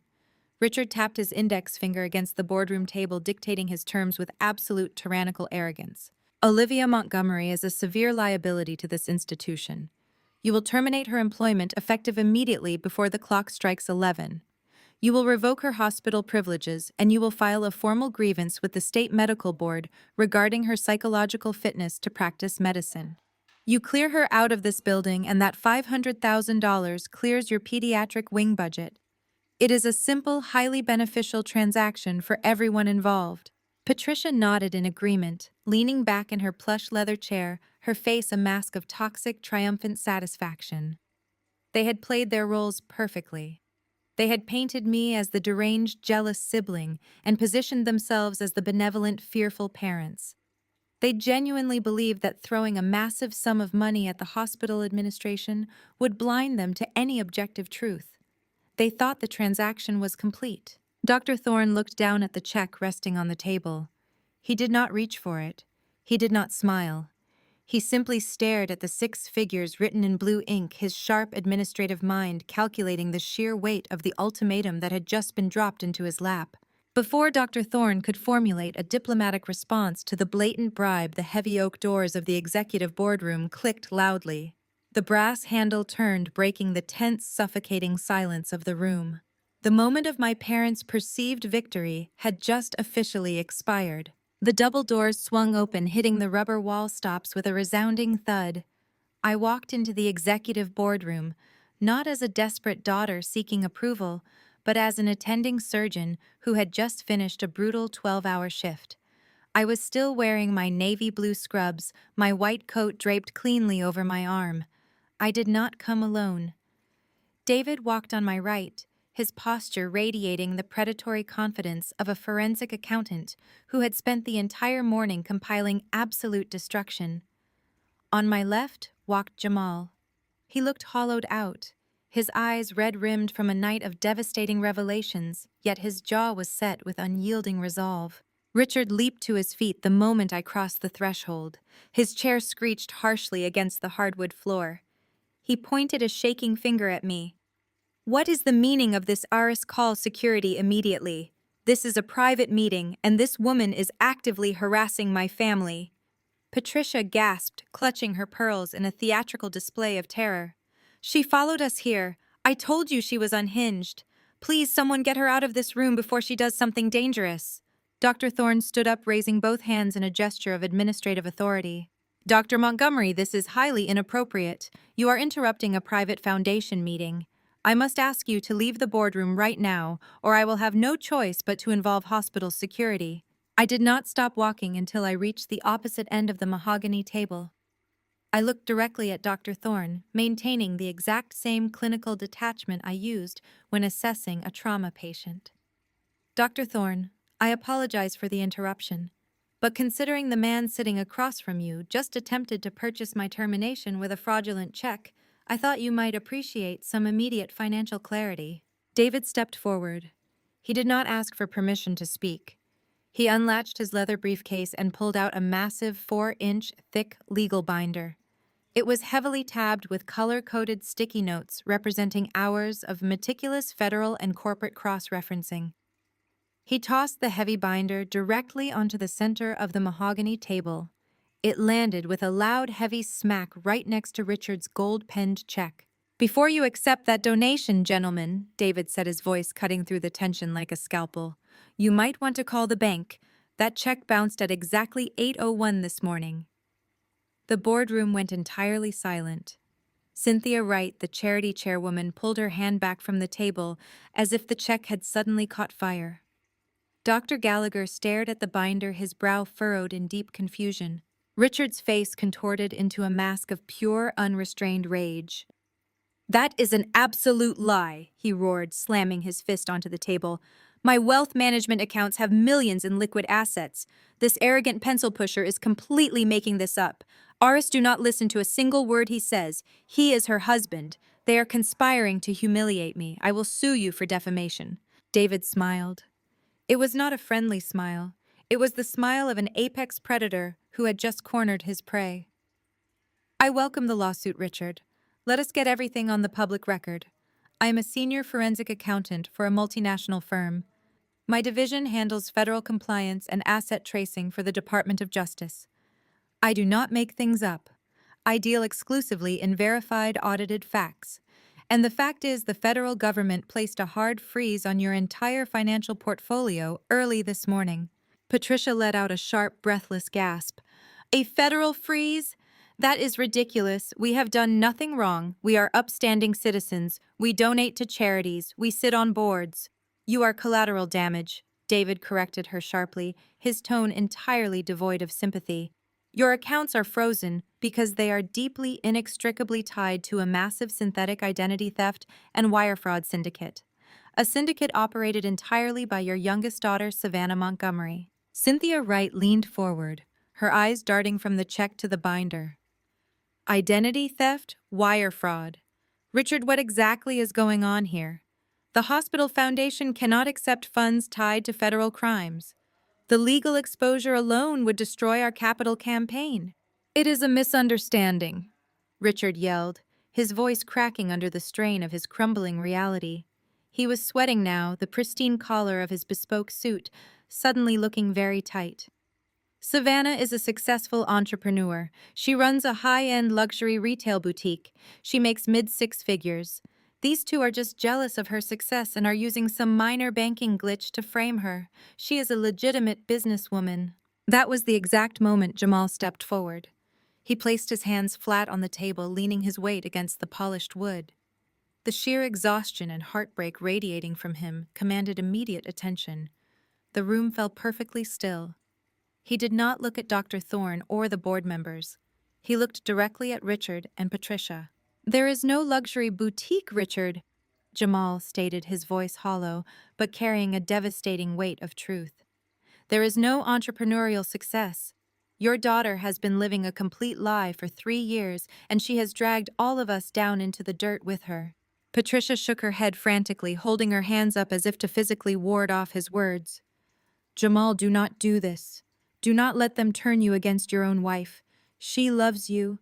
We love you. You are part of our family." "She does not love me," Jamal replied, his voice breaking slightly before hardening into steel. "She loved my architecture firm's operating accounts. She loved my business credit lines. She was my bookkeeper. She handled all the invoices and the payroll. I trusted her completely. She maxed out every single credit card attached to my name to buy designer clothes and lease luxury cars to parade around in front of you. She embezzled hundreds of thousands of dollars from her own husband to fund a fake lifestyle because she was absolutely desperate for your validation." Dr. Gallagher looked completely bewildered. He adjusted his glasses, trying to make sense of the domestic nightmare unfolding in his administrative boardroom. "I do not understand. If she was stealing from her husband, why are the parents' accounts frozen by the federal government?" Jamal let out a bitter, exhausted laugh. He pointed a finger at Patricia. "Because she drained my accounts dry. When she ran out of my money, she turned to them. She told me Richard and Patricia were secretly bankrupt and about to lose their estate. She set up recurring wire transfers from my firm, claiming she was paying their mortgage to save them from foreclosure. But that money never went to a bank. It went to an offshore holding account controlled by her syndicate." I watched my parents' faces as Jamal dismantled their golden child's fictional empire piece by piece. They had walked into this boardroom intending to destroy my life with a single arrogant donation. They had tried to paint me as an unhinged, dangerous liability to protect their own fragile egos. Now they were being exposed in front of the most powerful people in the hospital as unwitting accomplices in a massive federal fraud scheme. The social standing they valued above their own flesh and blood was evaporating in real time. Richard was hyperventilating, his eyes darting wildly between Dr. Thorne and the heavy binder resting on the table. "You cannot prove any of this," he stammered, his confident posture completely gone. "This is hearsay. It is a family dispute. It has absolutely no bearing on this hospital or my donation. Aris, take the check. Process it. I demand you process it." I stepped forward, aligning myself perfectly with David and Jamal. We formed a united front of absolute, undeniable truth. "It has everything to do with this hospital, Richard," I said smoothly, letting the cold reality of my words sink into his skin. "Because when Savannah ran out of Jamal's money, and when she burned through whatever funds you foolishly handed over to her, she needed a new victim with a pristine, high-tier credit profile." I reached over and flipped open the heavy binder to the very first tab. I spun the binder around and pushed it across the mahogany table directly toward Dr. Thorne. The hospital CEO looked down at the official documents, his eyes scanning the highlighted sections with growing horror. Cynthia Wright leaned over his shoulder, reading the police dispatch logs and the federal subpoena summaries. "Last night, your golden child was not the innocent victim of a random traffic accident," I stated, my voice echoing clearly across the silent boardroom. "She crashed her luxury SUV into a delivery truck because she was actively fleeing from the Chicago Police Department. She was running from a high-end jewelry boutique after attempting to purchase $40,000 worth of diamonds using a stolen identity." I paused, ensuring the room was completely captive to my next words. I made sure my parents heard every single syllable of the devastating conclusion. "She used my medical license number. She used my social security number. She committed aggravated identity theft against a senior trauma surgeon at this exact hospital. That is the woman you are trying to protect. That is the criminal you just tried to bribe a hospital executive to cover up." Dr. Thorne's gaze remained fixed on the binder. He reached out with terrifying precision, running a finger along the highlighted text of the police report. The air in the boardroom felt thick, suffused with the kind of tension that precedes a catastrophic collapse. Cynthia Wright sank back into her chair, her hand covering her mouth. The sheer audacity of the crime, the fact that a prominent donor's daughter had weaponized a surgeon's identity, was horrifying. It was a public relations nightmare wrapped in a federal felony. Dr. Gallagher broke the silence, his voice low and incredulous. "She stole a physician's medical license number that triggers an immediate review by the state board. The implications for patient confidentiality alone—" He trailed off, looking at me with a mixture of professional horror and profound respect for my composure. "Exactly," David said, stepping smoothly into the gap.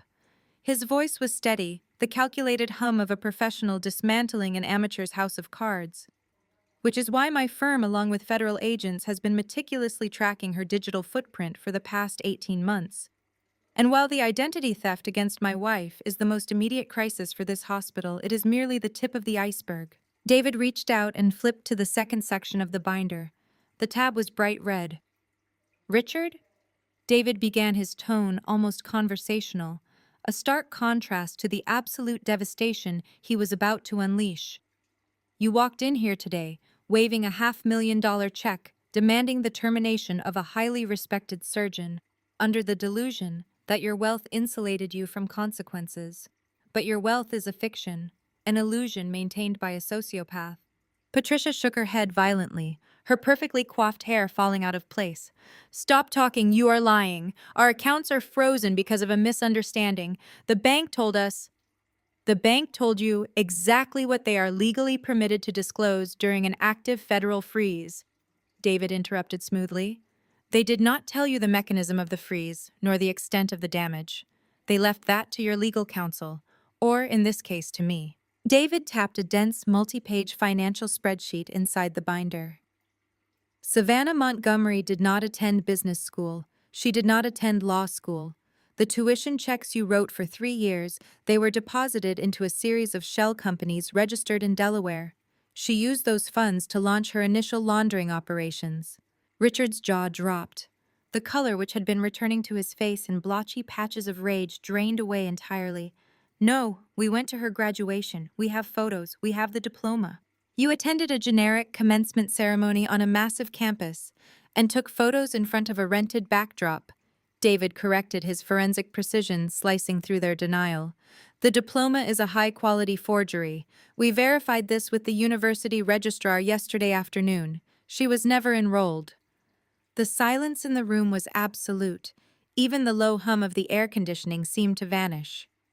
Patricia looked at Richard, her eyes wide with a frantic, uncomprehending terror. But the tuition was just the beginning. David continued, his voice relentless. He flipped to the next page. Once she established the shell companies, she needed more capital to expand her synthetic identity network. She needed massive liquid assets. She needed your retirement.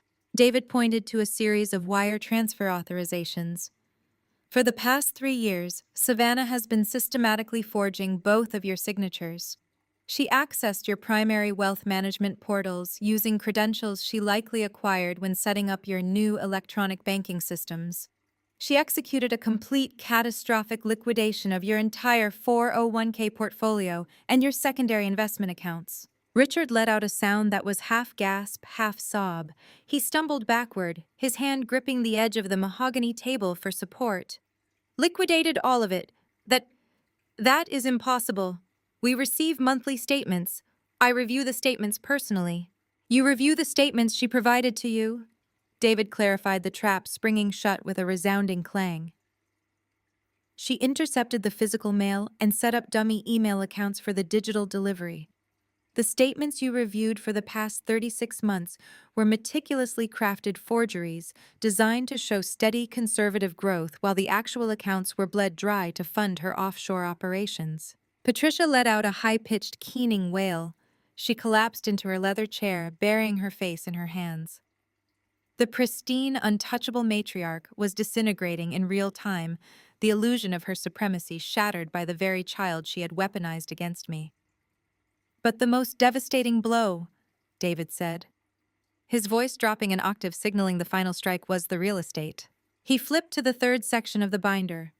Jamal already told you that Savannah claimed you were facing foreclosure. She used that lie to siphon $120,000 from his architecture firm.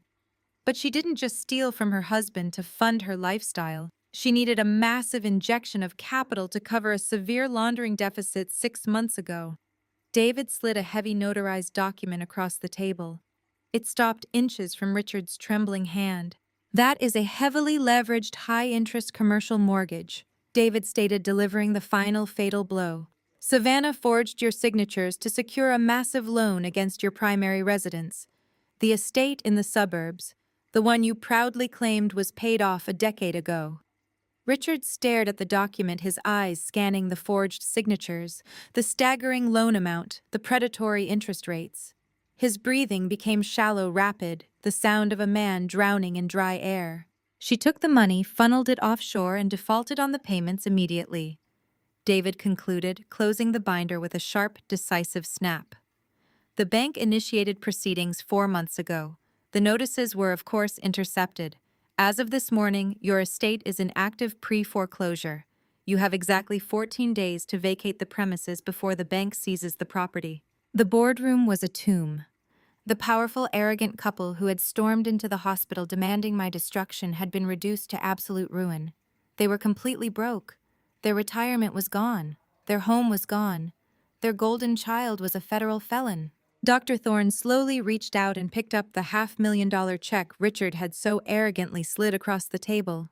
He looked at it for a long moment, the blue ink representing a fortune that no longer existed, a bribe drawn on an empty account. With a slow, deliberate motion, Dr. Thorne tore the check cleanly in half. He placed the torn pieces back onto the mahogany table. "I believe this concludes our business, Richard," Dr. Thorne said, his voice cold and final. "Hospital security will escort you to the exit." The heavy wooden doors of the boardroom remained closed, trapping my parents in the absolute reality of their destruction. Dr. Thorne stood tall at the head of the table, his hand hovering near the security call button on his desk phone. But before the guards could be summoned to drag Richard and Patricia out of the executive suite, Jamal stepped forward. He had stood completely silent, while David delivered the forensic execution, absorbing the full catastrophic reality of his ruined marriage. Now it was his turn to deliver the final pieces of the wreckage. Jamal walked slowly to the edge of the mahogany table.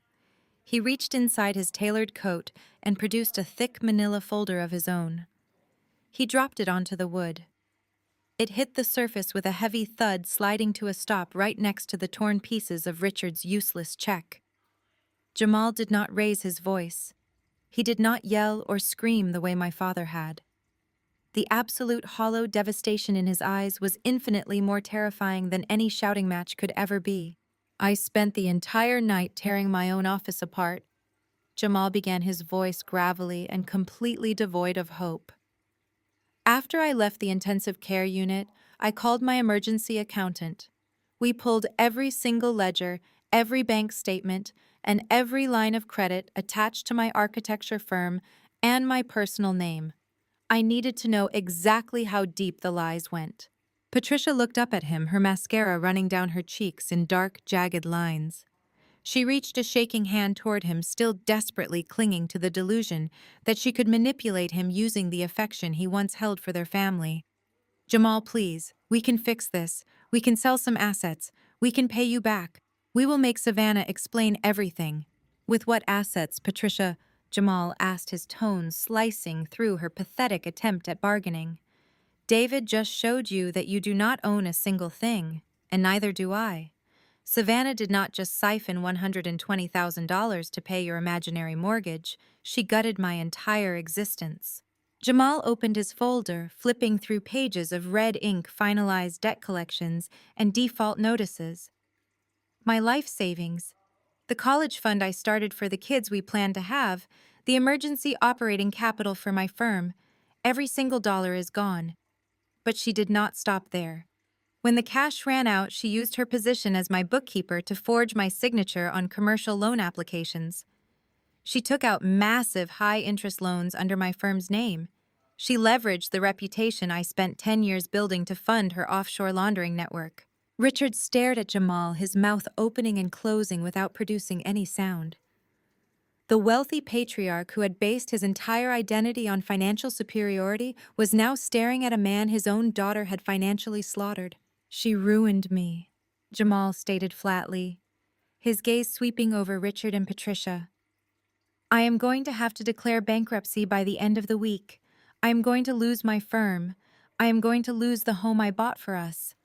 She looked me in the eyes every single night, told me she loved me, and then logged onto her computer to systematically destroy my livelihood. She used my love as a blindfold while she picked my pockets clean. Jamal paused, taking a slow, ragged breath to steady himself. He turned his head and looked at me. The shared understanding of absolute betrayal passed between us. We were the two people Savannah had victimized the most, the two people whose pristine records and hard work she had weaponized for her own boundless greed. But my credit ran dry 6 months ago, Jamal continued, turning his attention back to my parents. The bank stopped approving the loans. The commercial credit cards maxed out. Savannah's syndicate required a constant flow of massive capital, and she had completely drained her husband. She needed a new untouched target. Someone with an impeccable high-tier credit profile and a highly respected professional standing. I stepped forward, aligning myself perfectly with Jamal. We formed a united wall of truth that my parents could no longer ignore, dismiss, or manipulate. That is when she turned to me, I said, my voice ringing clear and steady across the boardroom. She could not steal my money directly because I cut all ties with this toxic family 3 years ago. So she stole my identity instead. She took my social security number. She stole my state medical license number. She used the credentials of an attending trauma surgeon to open high-limit offshore credit accounts and bypass the standard security checks at luxury retailers. When she crashed that car last night, she was not just running from a jewelry store. She was running from the life she stole from me. Dr. Gallagher let out a harsh breath, shaking his head in absolute disgust. Cynthia Wright looked at Patricia with an expression of pure, unadulterated contempt. The charity chairwoman who had previously courted my parents for donations now saw them exactly for what they were. Frauds, enablers, and oblivious accomplices to a federal criminal. Richard stood paralyzed. His hands gripped the back of his leather chair so tightly his knuckles were stark white. He looked at me then, at Jamal, then at the torn check on the table. The illusion of his power, his wealth, and his perfect family was completely permanently eradicated. There was no country club charm that could talk him out of this disaster. There was no financial bribe that could cover up a federal indictment. I walked directly up to my father. I did not blink. I did not flinch. I looked dead into his terrified, broken eyes. All the years of him making me feel inadequate, all the years of Patricia comparing me to Savannah, all the pain of being discarded and erased from their lives, culminated in this exact razor-sharp moment. You cut me out of an inheritance that doesn't exist anymore. I stated, delivering the final fatal blow with absolute precision. Your golden child didn't just steal from me. She bankrupted you, she ruined her husband, and she is going to federal prison. Keep your check, Dad. I turned my back on him. I did not wait for a response. I did not need an apology, and I certainly did not want their tears. I walked straight toward the heavy oak double doors of the boardroom, David and Jamal falling into step right beside me. We walked out of the room together, leaving Richard and Patricia to face the hospital security guards, the crumbling ruins of their fake empire, and the impending arrival of federal agents. The hallway outside the executive boardroom felt miles away from the intense pressure cooker we had just escaped. David squeezed my hand, a silent acknowledgement of the absolute victory we had just secured. Jamal walked a few paces ahead of us. His posture was no longer slumped with the heavy exhaustion of a man who had been betrayed. Instead, a rigid, determined energy propelled him forward. He stopped at the elevator bank and turned to face us. He thanked David for exposing the offshore routing numbers, stating it was the final piece of evidence his emergency accountant needed to lock down whatever remained of his firm's corporate identity. I told Jamal I was sorry he got caught in the crossfire of my family's toxic dysfunction. He shook his head, stating that the only way to cure a systemic infection is to cut it out completely. He stepped onto the elevator, headed for the intensive care unit. David and I followed closely behind in the adjacent car, choosing to observe the final curtain call from the safety of the centralized monitoring station. Savannah was sitting up in her hospital bed when Jamal walked through the heavy glass doors of her private room. From the high-definition security feed at the nurse's station, I watched her immediate reaction. She did not look like a woman who had nearly died in a horrific car crash 12 hours prior. She looked severely annoyed. She adjusted her hospital gown, patting her hair into place, clearly expecting her husband to deliver good news. She assumed our parents had successfully bullied the hospital administration, cleared up the annoying insurance suspension, and fired me for daring to exist in her presence. She reached out a hand, a pout forming on her lips, ready to deploy the exact same manipulative charm she had used to drain his life savings. Jamal did not take her hand. He stood at the foot of her bed, his face an unreadable mask of cold, hard granite. He held a thick legal envelope tucked firmly under his arm. Savannah dropped her hand, her pout deepening into an ugly scowl. She demanded to know where our parents were and complained loudly about the substandard pain medication the nurses were providing. She whined that her phone was missing from her personal belongings bag and insisted Jamal go buy her a replacement immediately.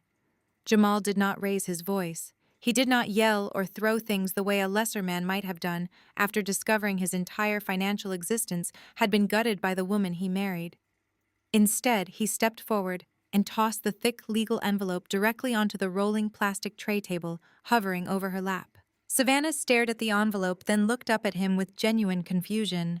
She asked him what was going on, attempting to summon a few theatrical tears to garner sympathy for her post-operative pain.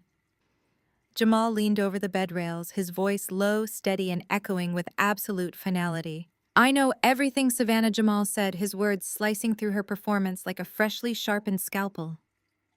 "I know about the offshore holding accounts in Delaware.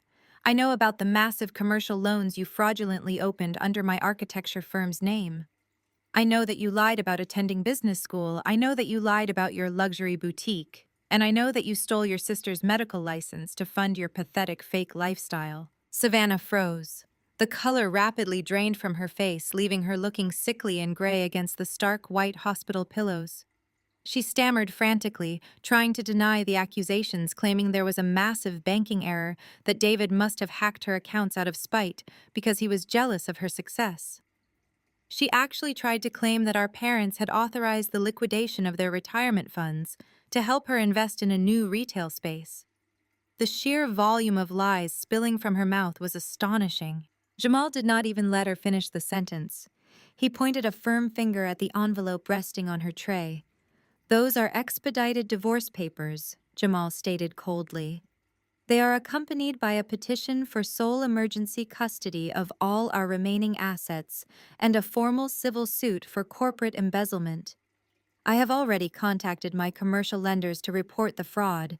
You destroyed this family. You completely bankrupted your parents. You tried to ruin my firm. You will never financially ruin me or anyone else ever again.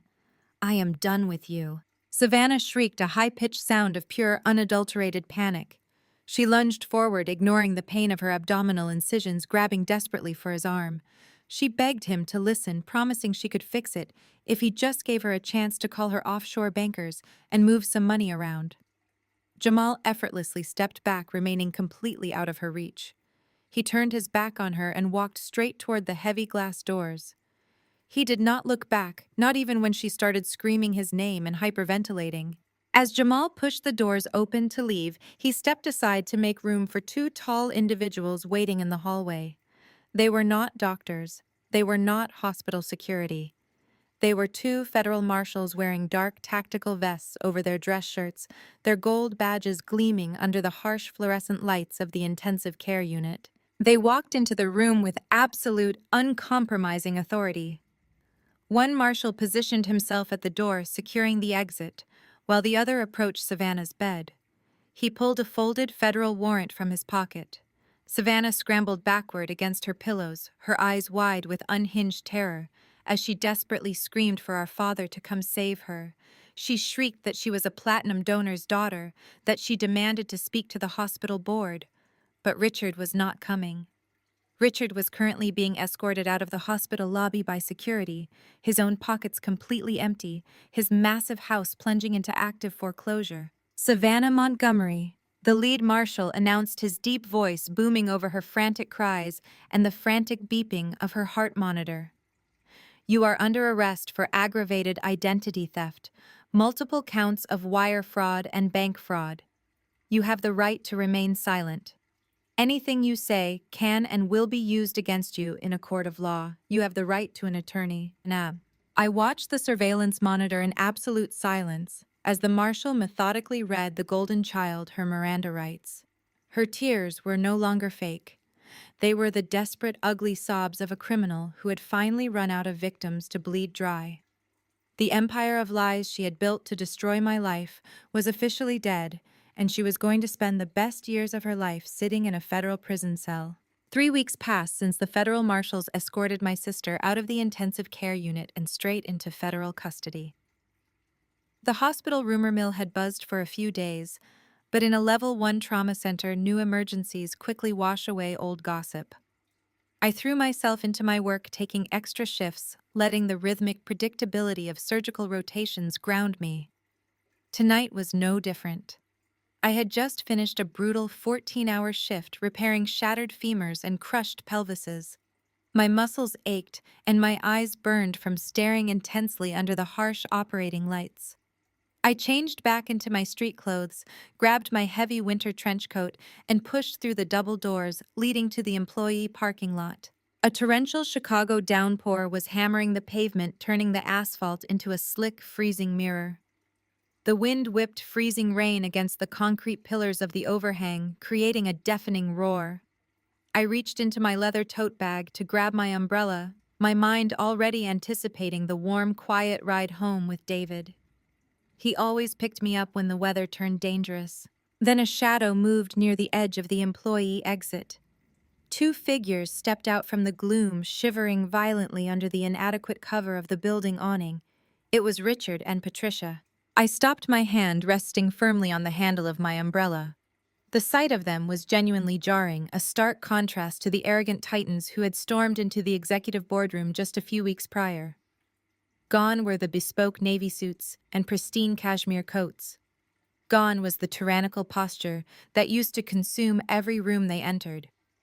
My father was wearing a generic waterlogged windbreaker, his shoulders hunched defensively against the biting cold. My mother looked entirely unrecognizable. Her perfectly dyed hair hung in stringy wet clumps around her face, the expensive salon color bleeding out. Her makeup was completely washed away by the rain, leaving her skin looking gray hollow and deeply aged. There was no sleek luxury sport utility vehicle waiting for them with the engine idling. The bank had repossessed their entire fleet immediately following the federal indictment. They had likely taken a public bus to get here, standing in the freezing rain for hours just to ambush me at the end of my shift. They spotted me stepping out into the dim light of the security lamps. Patricia immediately lurched forward, abandoning whatever scrap of pride she had left. She did not bother with the fake toxic sweetness she used to wield like a weapon at our family dinners. Pure, unfiltered desperation cracked her voice as she reached out her hands, shaking violently in the freezing air. "Olivia, please!" Patricia cried out, the sound barely carrying over the heavy downpour. She took another desperate step toward me, but I maintained my distance, keeping a solid 5 feet of wet concrete between us. "You have to help us. You are the only one left. The bank took the estate on Tuesday. They seized everything inside it. The federal agents auctioned off the cars, the investment portfolios, even my jewelry to pay back the people Savannah defrauded." Richard stood silently behind her, completely broken.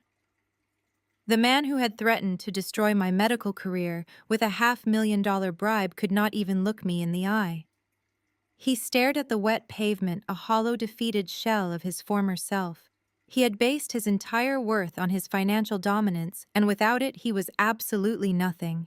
"Savannah is in a federal holding facility," Patricia sobbed, her chest heaving as the rain soaked her thin, inadequate coat. She was denied bail because the judge deemed her a massive flight risk. Jamal took everything from her in the emergency divorce hearings. "We have absolutely nothing left, Olivia. We are staying in a cheap, filthy motel by the interstate, and the money runs out on Friday. We do not have money for food or lawyers or heat. You are a rich surgeon.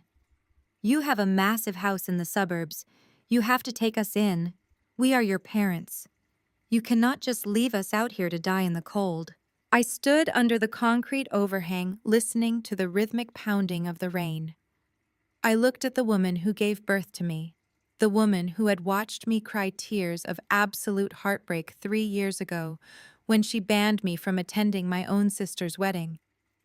I looked at the man who had ordered me to surrender my medical license just to protect a felon. They actually believed that their biological title granted them an unconditional pass for a lifetime of relentless emotional abuse. They thought the word parent was a magic spell that would instantly erase the fact that they had thrown me away like garbage when I was no longer useful to their country club image. I did not raise my voice. I did not yell. I did not shed a single tear. I felt absolutely nothing but the freezing Chicago wind against my face. The empathy they were demanding from me had been systematically killed by their own hands. 3 years ago, I said, my voice cutting through the noise of the storm with the chilling precision of a surgical blade. "You cornered me in my apartment. You told me I was a failure, a massive disappointment, and a humiliating stain on this family. You slammed the front door in my face without ever asking for my side of the story.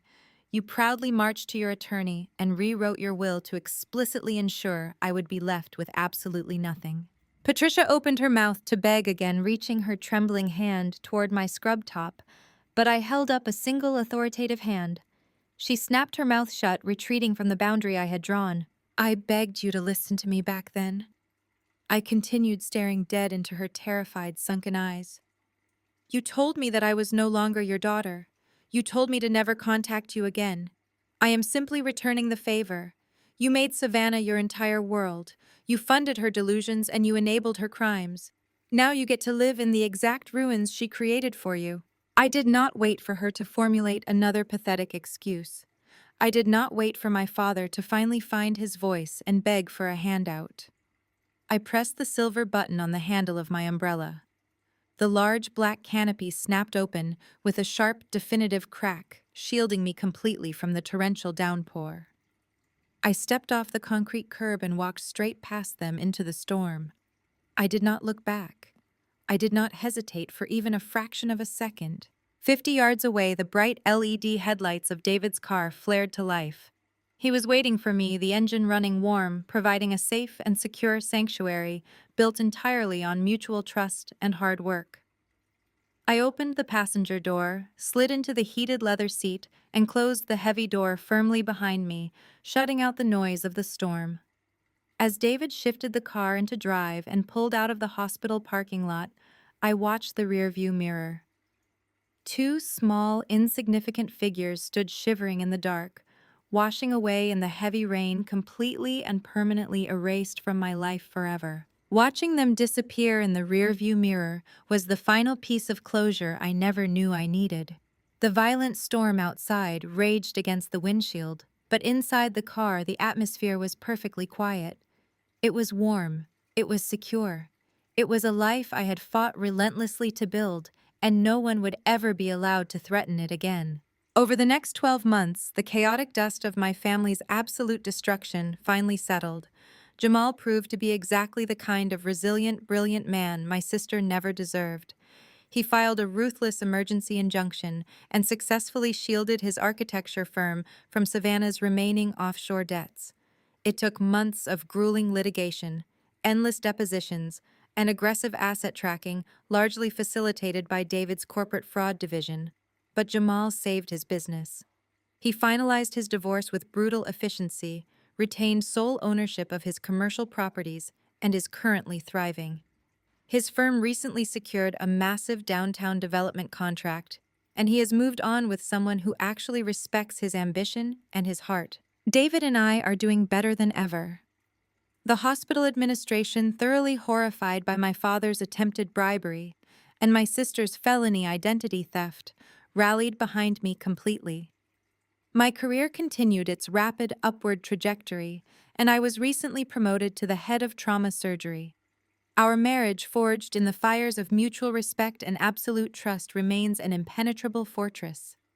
We travel the world, we advance our careers, and we sleep deeply every single night, knowing our empire was built on our own unyielding merit. As for the money, I realized I had a unique opportunity to rewrite history.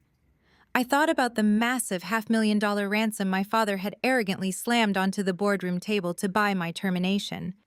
I decided to put that exact figure to a far better use.